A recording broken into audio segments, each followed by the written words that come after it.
नमस्कार विद्यार्थियों।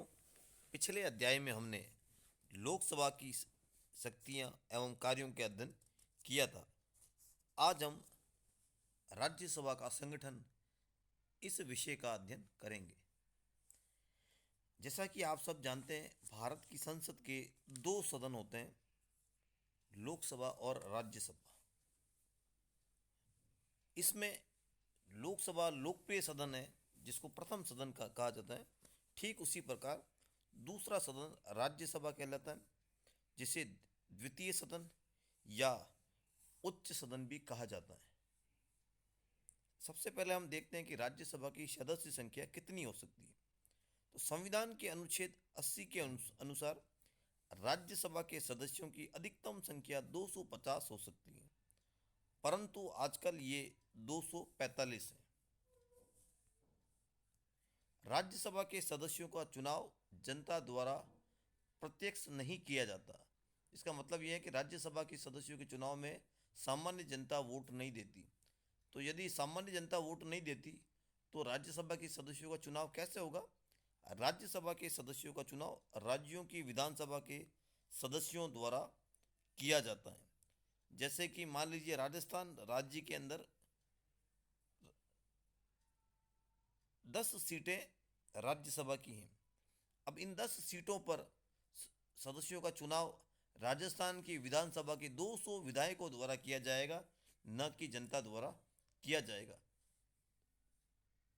राज्यसभा के 233 सदस्यों का तो अप्रत्यक्ष चुनाव होगा, लेकिन 12 सदस्य राष्ट्रपति द्वारा मनोनीत किए जाएंगे।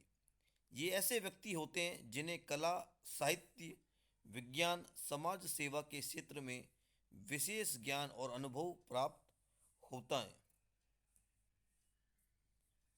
हमारे संविधान में राज्यों को राज्यसभा में समान प्रतिनिधित्व नहीं दिया गया।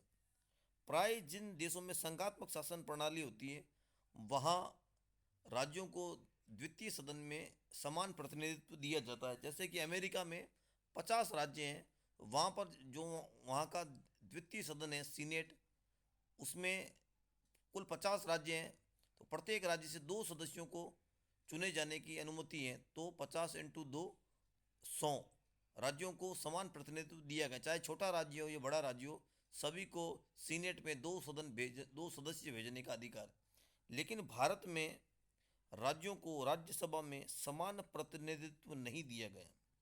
हमारे संविधान में इकाइयों को राज्यसभा में प्रतिनिधित्व जनसंख्या के आधार पर दिया गया है।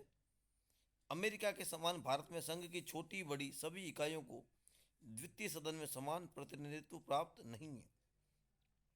इस संबंध में संविधान ये व्यवस्था करता है कि एक राज्य की जनसंख्या के प्रथम 50 लाख व्यक्तियों तक हर 10 लाख व्यक्तियों के लिए एक, और इसके बाद 20 लाख पर एक के हिसाब से प्रतिनिधित्व प्राप्त होगा।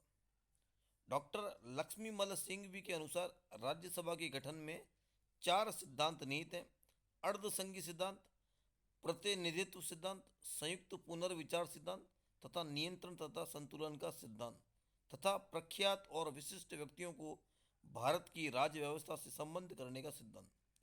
राज्यसभा के गठन का अध्ययन करने से ये बात स्पष्ट हो जाती है कि इसकी निर्वाचन की प्रक्रिया भिन्न है, तथापि ये लोकसभा से मूलतः भिन्न नहीं है।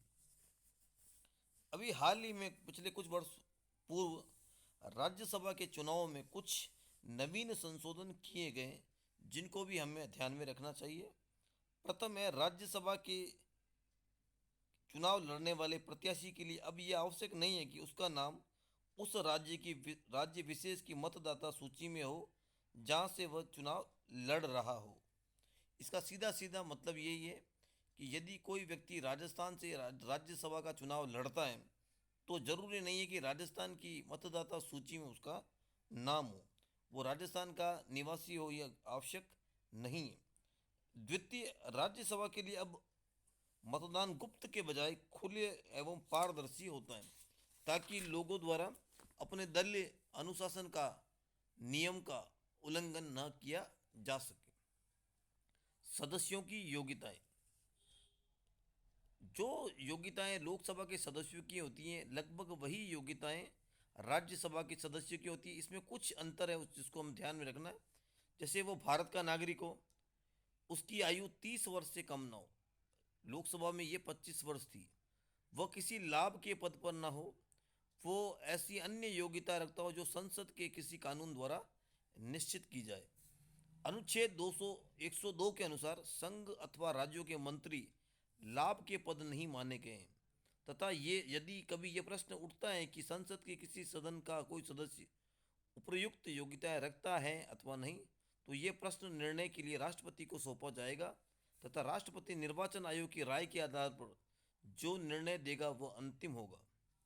राज्यसभा एक स्थायी सदन होगा और इसके सदस्यों का कार्यकाल 6 वर्ष होता है। इसका मतलब है राज्यसभा कभी भंग नहीं होता। ये एक स्थायी सदन है। इसकी अवधि के पूर्व राष्ट्रपति उसे भंग नहीं कर सकते। पूरी राज्यसभा का चुनाव एक साथ नहीं होता। राज्यसभा के सदस्यों का कार्यकाल यद्यपि 6 वर्ष है, परंतु उसमें से 1/3 सदस्य प्रति 2 वर्ष बाद पद निवृत्त हो जाते हैं और नवीन 1/3 सदस्य पद ग्रहण करते हैं। इसका मतलब हुआ हर 2 साल बाद 1/3 सदस्यों का चुनाव होता है। 1/3 सदस्य पद निवृत्त हो जाते हैं और जिन सदस्यों का चुनाव होगा वो 6 वर्ष तक अपने पद पर बना रहता है। पदाधिकारी। भारत का उपराष्ट्रपति राज्यसभा का पदेन सभापति होता है और राज्यसभा अपने में से किसी एक सदस्य को उपसभापति निर्वाचित करती है। उपराष्ट्रपति को राज्यसभा के सभापति के रूप में ही वेतन मिलता है। उपराष्ट्रपति के रूप में उसको वेतन नहीं मिलता। राज्यसभा का उपसभापति जब सभा का सदस्य नहीं रह जाता तो उसका पद रिक्त हो जाता है। वह स्वयं त्यागपत्र दे सकता है अथवा सभा के सदस्यों द्वारा बहुमत से प्रस्ताव पारित कर उसको पद से हटाया जा सकता है।